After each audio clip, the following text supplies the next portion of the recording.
नमस्कार, welcome to Vedant competition classes. आज हम लोग आईसीटी की 5वीं क्लास अटेंड करने जा रहे हैं। इस क्लास को करने से पहले मैं आपको एक सूचना दे दूं कि अभी तक जितनी भी 4 क्लासेस हुई हैं उनका लेवल थोड़ा सा ये कहें कि इजी टू मॉडरेट की तरफ रहा है। इस क्लास का लेवल भी ये समझे कि जो पिछली 4 क्लासेस रही हैं उन्हीं के बेस्ड पर रहेगा, लेकिन इसके बाद जो अगली क्लास आएगी उसका लेवल आपका मॉडरेट ही रहने वाला है। तो आइए इस क्लास को जल्दी जल्दी से समाप्त करते हैं और फिर अगली क्लास को देखते हैं। तो यहाँ पर आपका पहला क्वेश्चन देखिए, यहाँ से एक फुल फॉर्म आप तैयार कर सकते हैं। ओसीआर की फुल फॉर्म दी गई है ऑप्टिकल कैरेक्टर रिकॉग्निशन या रीडर कह सकते हैं। इसका यूज आप जो है हैंड रिटन नोट्स को डिजिटल फॉर्मेट में चेंज करने के लिए कर सकते हैं। खैर देखते हैं। आज का पहला क्वेश्चन आपके सामने है, विच among the following device is also known as visual display unit। थोड़ा सा लाइट आ रही है, एक मिनट।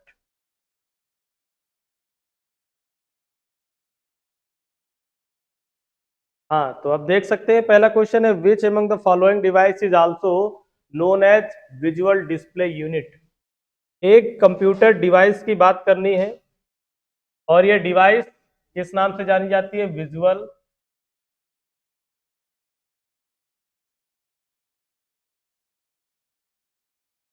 विजुअल डिस्प्ले यूनिट के नाम से इसको हम जानते हैं। ठीक है, देखिए नाम में ही एक चीज आप देख सकते हैं, लिखा है डिस्प्ले।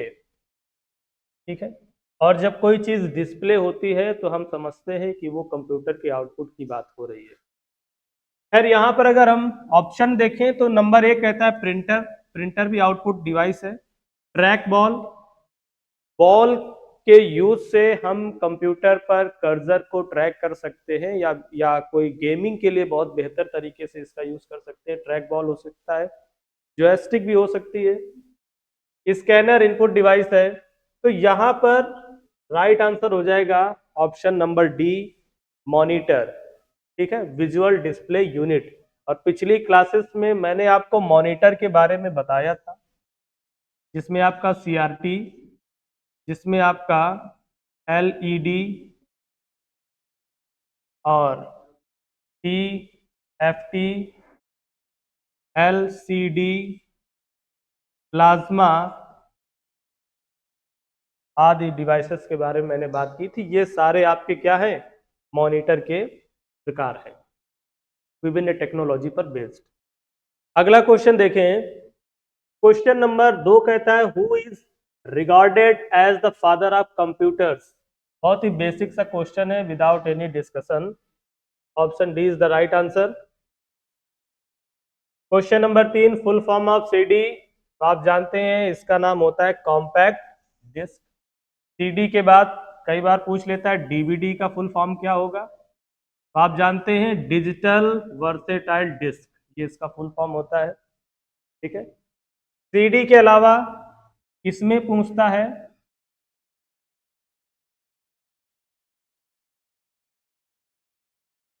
सॉरी सीडी के बारे में 2 चीजें पूछेगा। नंबर 1 पूछ सकता है कि सीडी की स्टोरेज क्षमता कितनी होती है, और दूसरा अगर इसमें आर या डब्ल्यू जोड़ दिया जाए नाम में तो उसका मतलब क्या होगा। देखिए आर जोड़ दिया जाता है तो मतलब हो जाता है रीराइटेबल। ठीक है, इसकी स्टोरेज क्षमता की बात करें तो ये होती है 700 MB।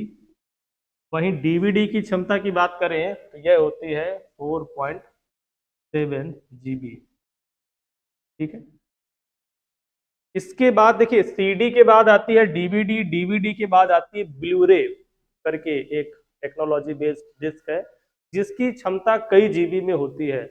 आप उसके तौर पे एग्जांपल के तौर पे जो आपकी हार्ड डिस्क होती है कंप्यूटर की, उसमें जो डिस्क लगी होती है उनकी क्षमता पे देख सकते हैं डबल साइड डेटा स्टोर होता है, जबकि आपकी जो सीडी है और जो डीवीडी है इनमें सिंगल साइड डेटा स्टोर होता है।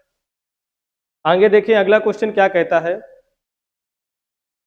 क्वेश्चन नंबर 4 है what does COD in e commerce mean in its entirety code, sorry, हाँ, मतलब ई कॉमर्स की बात कर रहे हैं, सीओडी का मतलब पूछ रहे हैं, आप जानते हैं कोई विशेष चीज नहीं है, कैश ऑन डिलीवरी की बात कर रहे हैं यहाँ पर। जब आप कोई प्रोडक्ट ऑनलाइन लेते हैं और उसकी पेमेंट ऑनलाइन ना करके जब आपको वो प्रोडक्ट डिलीवर किया जाता है तब आप उसकी पेमेंट करना चाहते हैं तो उसे कहते हैं cash on delivery. Question number 5 आपकी स्क्रीन पर है।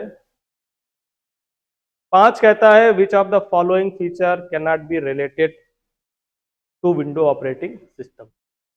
विंडो ऑपरेटिंग सिस्टम की बात हो रही, मोस्टली देखिए विंडो ऑपरेटिंग सिस्टम से प्रश्न इसलिए आते हैं क्योंकि जितने भी हम लोग कंप्यूटर यूज करते हैं उनमें संभवतः हम विंडोज ऑपरेटिंग सिस्टम पर बेस्ड ही सिस्टम यूज करते हैं। लिनक्स, यूनिक्स, उबंटू या मैक ओएस, इन पर बहुत ही रेयरली ऐसा हो पाता है कि हम लोग यूज करें। तो खैर इसीलिए पूछा गया है। देखिए, can not be related, relate नहीं किया जा सकता किससे, विंडोज ऑपरेटिंग सिस्टम से। किसको रिलेट नहीं किया जा सकता, पोर्टेबल। तो देखिए पोर्टेबल होते हैं विंडोज के जो ऑपरेटिंग सिस्टम है, मल्टीटास्किंग उनमें होती है, और option number be open source. तो देखिए ओपन सोर्स नहीं होते, अर्थात ओपन सोर्स के बारे में मैंने आपको पहले बताया है कि ऐसे सॉफ्टवेयर जिनको आप अपने तरीके से कस्टमाइज कर सकते हैं। अगर आप एक प्रोग्रामर हैं, एक इंजीनियर हैं, अपने हिसाब से उसको अगर कस्टमाइज करना चाहें तो लिनक्स जैसे सिस्टम को, ऑपरेटिंग सिस्टम को आप अपने अनुसार कस्टमाइज कर सकते हैं, तो वो आपका ओपन सोर्स हो जाएगा।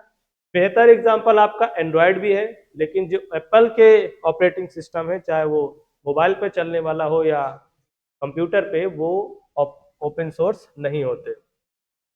वहीं GUI सपोर्ट यानी ग्राफिकल यूजर इंटरफेस सपोर्ट, बिल्कुल आप विंडोज पे काम करना चाहें तो आप फोल्डर्स, आइकॉन या माउस के कर्सर, इन सब की सहायता से विंडोज ऑपरेटिंग सिस्टम पे काम कर सकते हैं। क्योंकि अगर आप यूनिक्स या लिनक्स पे काम करना चाहें तो आपको कीबोर्ड की सहायता से ही कमांड देनी पड़ेगी, और इसीलिए वो कमांड बेस्ड सिस्टम होते हैं, जिनमें एक बहुत ही अच्छा टर्म आता है सेल। सेल में आप कमांड देते हैं।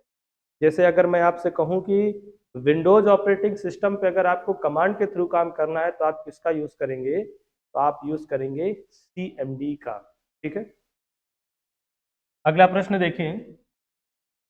प्रश्न स्क्रीन पर है, which of the following is an example of operating system. वही नॉर्मल सा प्रश्न, तो यहाँ पे एंड्रॉयड हो जाएगा। ये एंड्रॉयड किसका है, मोबाइल का होता है। मोबाइल के अलावा ये सिस्टम आप टीवी में भी देख सकते हैं, जो आजकल टीवी आती हैं वो भी एंड्रॉयड बेस्ड होती हैं। आपकी जो डिजिटल वॉच होती है वो भी एंड्रॉयड बेस्ड होती है, उसमें हो सकता है एंड्रॉयड ऑपरेटिंग सिस्टम। वर्ड आपका एप्लीकेशन सॉफ्टवेयर है, एज आपका माइक्रोसॉफ्ट के साथ मिलने वाला वेब ब्राउजर है। ये बात याद रखिएगा, कई बार पूछा जाता है, क्योंकि जो विंडोज ऑपरेटिंग सिस्टम है वो आपको पहले इंटरनेट एक्सप्लोरर नाम का वेब ब्राउजर देती थी यूज करने के लिए, लेकिन अब उसको बंद करके अब कौन सा दे रही है, एज। यानी विंडोज ऑपरेटिंग सिस्टम के साथ क्या मिलेगा आपको, एज मिलेगा। फायरफॉक्स है, फायरफॉक्स के बारे में पिछली क्लास में मैंने बताया कि मोजिला नामक कंपनी इसको ऑपरेट करती है, और ये एक ओपन सोर्स वेब ब्राउजर है। ठीक है, आगे देखें। अगला प्रश्न आपकी स्क्रीन पर है, by default the only item on the desktop of the computer screen is the. एक ऐसा डिफॉल्ट रूप से कंप्यूटर स्क्रीन के डेस्कटॉप पर एकमात्र आइटम कौन है, ये बताइए। तो यहाँ पर एक शब्द यहाँ पर थोड़ा सा ध्यान दीजिएगा, एकमात्र नहीं है, कई चीजें होती हैं आपके डेस्कटॉप पर। जब आप डेस्कटॉप देखेंगे तो सबसे पहले आप देखते हैं कि डेस्कटॉप के सबसे नीचे एक पट्टी जैसी बनी रहती है, उसमें वो सारे ऐप होते हैं जिनको या तो आप पिन टू टास्क बार करके रखते हैं, या फिर जिन ऐप को आप ओपन किए रहते हैं वो वहां पर उनका एक आइकॉन बन जाता है, और आप उसको क्लिक करके आसानी से स्विच कर सकते हैं एक सॉफ्टवेयर से दूसरे सॉफ्टवेयर की ओर। तो यहाँ पर टास्क बार बिल्कुल मिलेगा, आइकॉन भी मिलते हैं। आप अपने कंप्यूटर के डेस्कटॉप की स्क्रीन पर फोल्डर का आइकॉन, नेटवर्क का आइकॉन, के बाद रिसाइकिल बिन का आइकॉन या आपकी फाइल्स के आइकॉन होते हैं, जिन पर क्लिक करके आप बड़ी आसानी से उनको एक्सेस कर सकते हैं। तो आइकॉन भी वहाँ आपके डेस्कटॉप पे होता है। उसके बाद बी नंबर नेटवर्क ब्राउजिंग, ये भी होता है। आप नेटवर्क वो ब्राउज कर सकते हैं वहाँ से। नेटवर्क नाम का फोल्डर पहले भी मिलता था, अब भी मिलता है विंडोज़ के साथ। तो यहाँ पे राइट आंसर हो जाएगा option D is the right. सारी चीज़ें जो है आपको डेस्कटॉप पे मिलती हैं। अगला प्रश्न पढ़िए और समझिए क्या कहना चाहता है। प्रश्न नंबर 8। 8 नंबर कहता है general purpose computer are those that can be adopted to countless uses simply by changing its. क्या चेंज करके उसको अनगिनत उपयोगों के लिए हम अपनाया जा सकता है। एक कंप्यूटर पे क्या चेंज कर सकते हैं जिससे आप उसको अनगिनत यूज कर पाएंगे। ऑप्शन से सॉल्व करें और उस थ्योरी से सॉल्व करेंगे। प्रिंटर का कोई मतलब बनता नहीं, डिस्प्ले स्क्रीन का मतलब बनता नहीं, कीबोर्ड का मतलब बनता नहीं। हाँ, अनगिनत चीजें टाइप कर सकते हैं आप, कोई लिमिट नहीं है क्या टाइप करना चाहें। अनगिनत प्रिंट आउट ले सकते हैं, प्रिंट आउट में कुछ भी ले सकते हैं, तो खैर प्रिंटर की बात।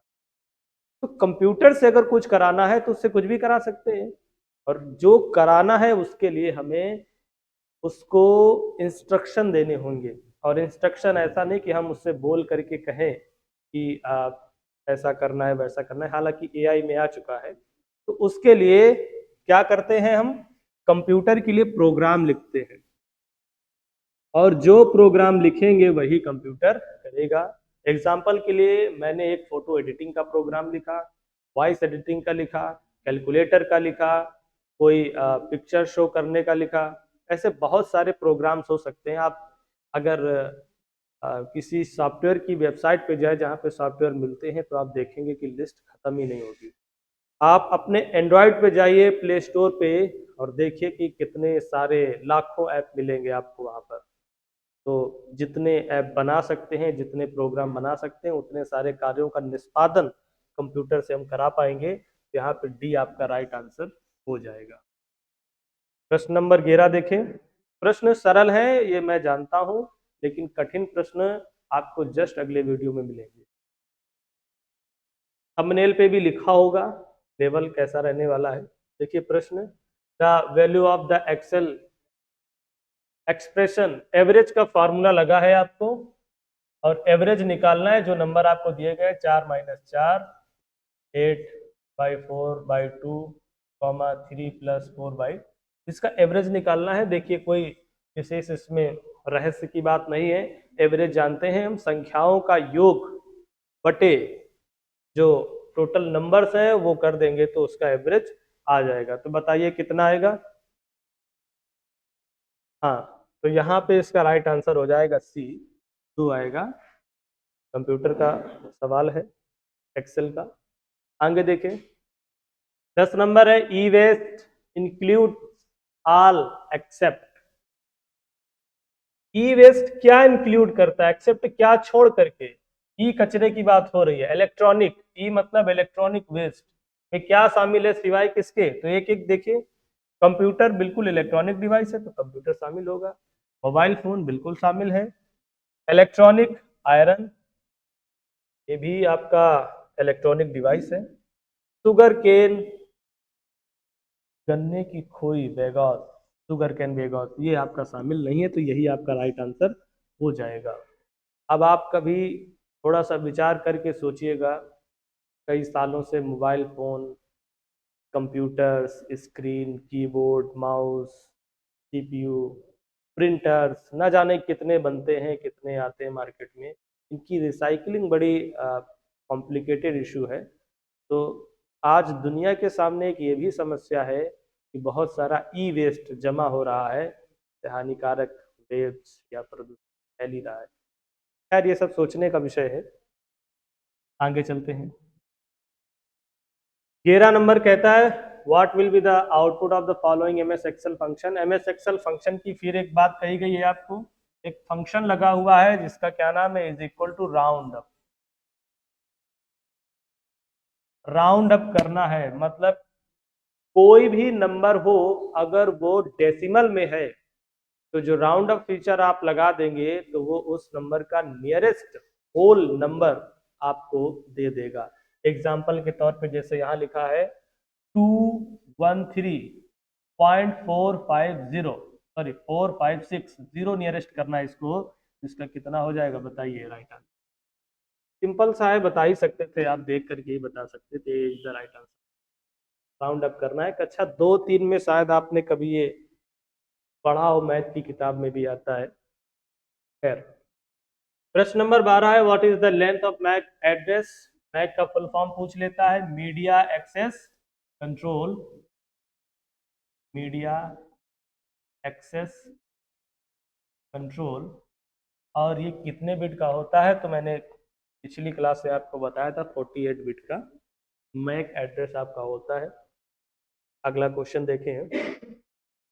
अगला क्वेश्चन नंबर 13 आपकी स्क्रीन पर है, पढ़िए और आंसर दीजिए। 13 नंबर कहता है, dash are the visual effect which appear in PowerPoint when one slide moves to the next slide।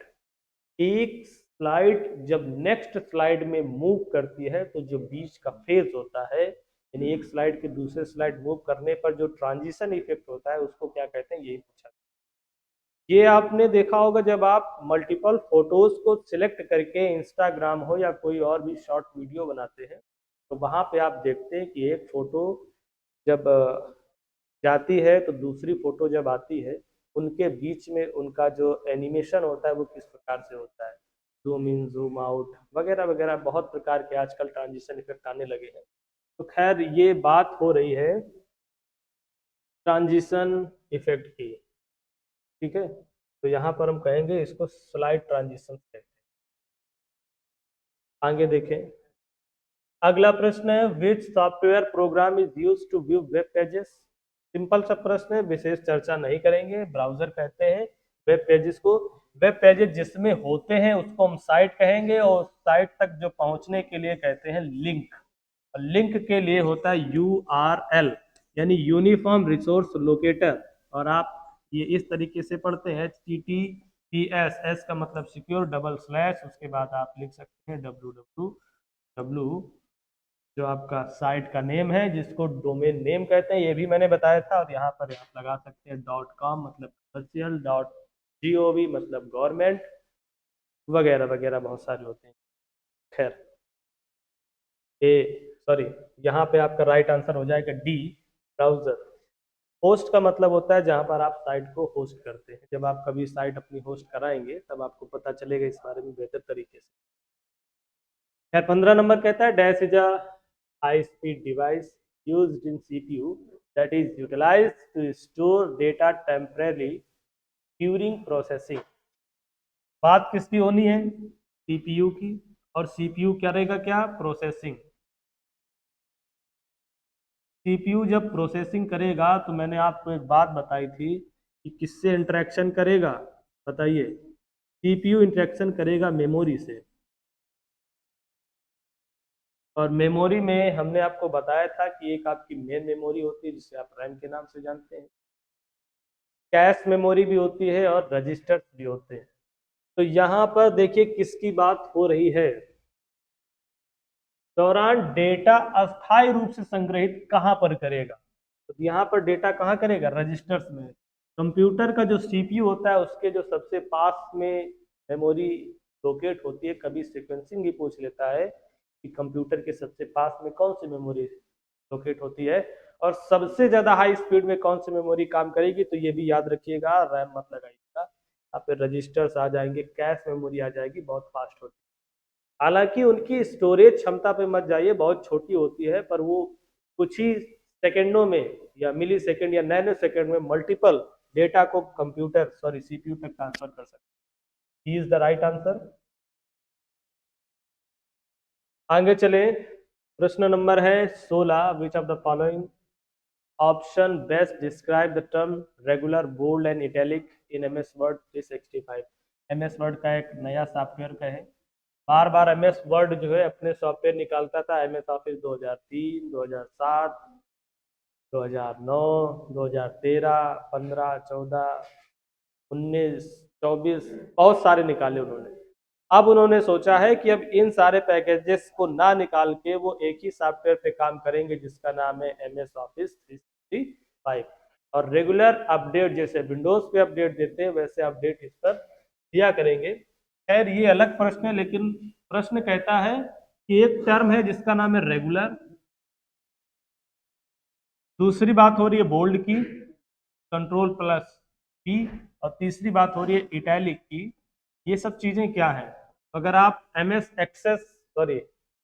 Word में राइटिंग का काम करते होंगे, या आप मोबाइल पर भी फोटो एडिट करना या उस पर टेक्स्ट लिखना, टेक्स्ट ओवरले करने का काम किया होगा आपने, तब आपको जैसे ही आप फॉन्ट कोई टाइप करते हैं, डेटा टाइप करते हैं, तो वहाँ पे कई सारे ऑप्शंस आ जाते हैं।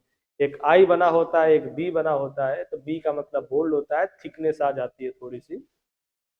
आई का मतलब इटैलिक, थोड़ा सा तिरछा हो जाता है। और ये रेगुलर का मतलब रेगुलर फॉन्ट जो इंस्टॉल्ड है।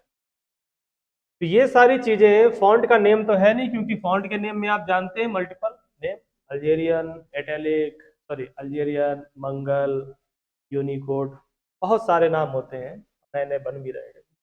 रंग से मतलब है नहीं, रंग जानते हैं आप क्या होता है। साइज का भी मतलब नहीं है। तो यहाँ पर मतलब सीधे सीधे है ऑप्शन सी से, इनको बोलते हैं इफेक्ट।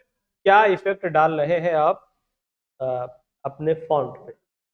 अगला क्वेश्चन, क्वेश्चन नंबर 17 आपकी स्क्रीन पर है, और 17 कहता है, question number 17, which of the following is not an operating system. वही आपका थोड़ा सा ज्यादा सिंपल, जानते हैं एमएस आउटलुक, आपको बताया था।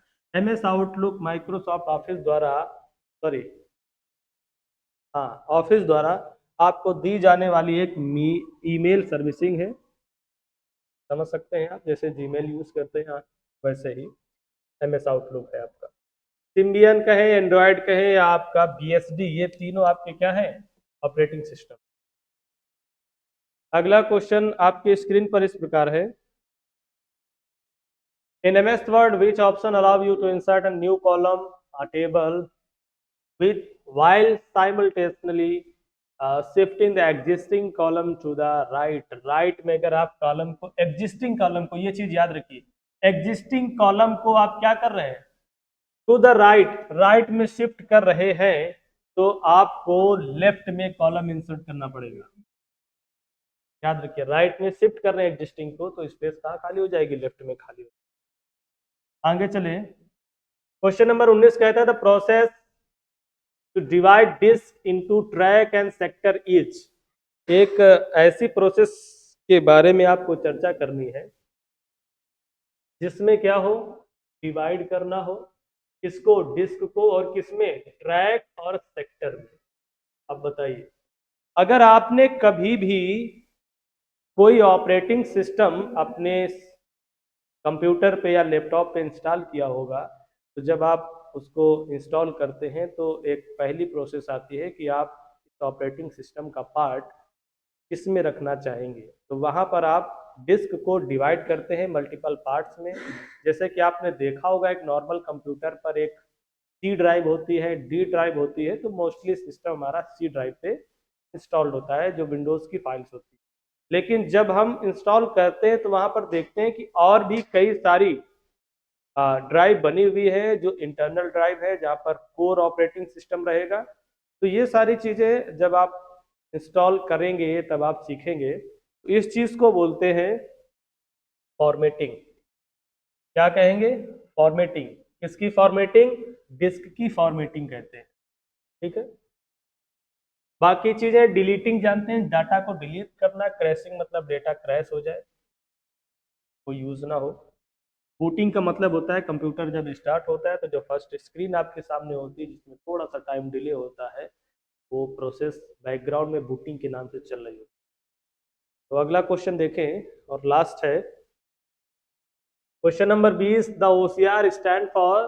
देखिए, प्रश्न कह रहे हैं, इस सेशन के फर्स्ट में जो स्क्रीन आपके लगी हुई थी उसमें मैंने ओसीआर का फुल फॉर्म लिखा हुआ था, तो आप बताइए क्या कहलाएगा। तो उसको बोलेंगे optical character recognition, the right answer MICR, इसका फुल फॉर्म आप बता सकते हैं। और यहीं से ये क्लास समाप्त होती है। और ये भी बता दें कि जो अगली क्लास आपकी आने वाली है, ये सिंपल सारे क्वेश्चन थे, तो वो क्वेश्चन थोड़ा सा लेवल अप होकर के आएंगे। तो तब तक के लिए बहुत बहुत धन्यवाद। बने रहिए वेदांत परिवार के साथ।